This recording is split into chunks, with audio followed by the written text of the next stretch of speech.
మనకే తెలియనివి ఎన్నో మొక్కలు ఉన్నాయి. వాటిలో ఈ పునర్నవ ఆకులు కూడా ఒకటి. ఈ మొక్కను ఆయుర్వేదంలో బాగా వాడుతారు.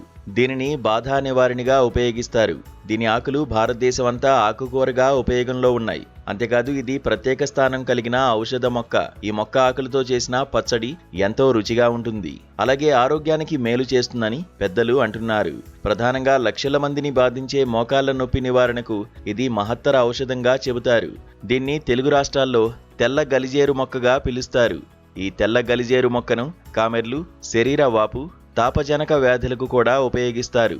పునర్నవ శరీరం నుండి అదనపు నీటిని తొలగించడంలో సహాయపడుతోంది.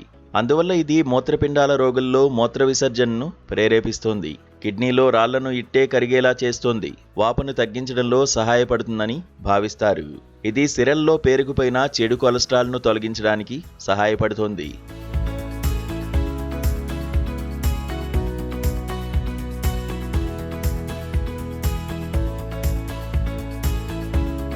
పునర్నవ ఆకులతో చేసే పచ్చడి ఎంతో గొప్పది.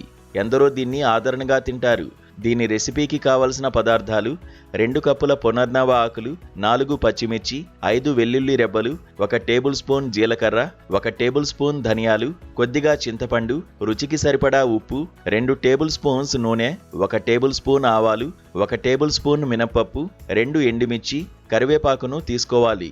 ముందుగా పునర్నవ ఆకులను బాగా కడిగి వాటి మీద ఉన్న మట్టిపోయే వరకు శుభ్రం చేసుకోవాలి. ఆ తర్వాత ఈ ఆకులను తీసుకుని స్టవ్ మీద పెట్టిన ఒక పాన్లో నూనెతో పాటు వీటిని బాగా వేయించాలి. ఆ తర్వాత ఇది బాగా వేడయ్యాక 4 పచ్చిమిర్చి, ధనియాలు, జీలకర్ర కూడా వేసి మీడియం మంటపై వేయించాలి. అదే పాన్లో 2 టేబుల్ స్పూన్స్ నూనె వేసి పునర్నవ ఆకులను వేసి అవి వేగే వరకు కనీసం 4 నుంచి 5 నిమిషాల పాటు బాగా మిక్స్ చేస్తూ కలుపుతూ ఉండాలి.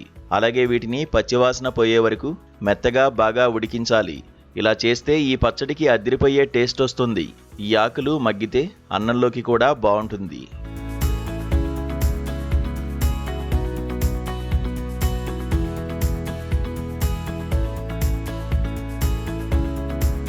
ఆ తర్వాత చింతపండును నానబెట్టి వీటిని మిక్స్ చేసుకోవాలి.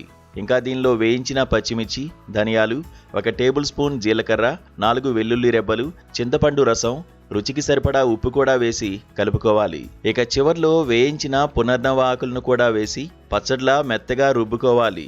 చివర్లో తాలింపు పెట్టుకుని దీనిని తినడమే. దీనివల్ల సంపూర్ణ ఆరోగ్యం సిద్ధిస్తుంది అంటారు నిపుణులు.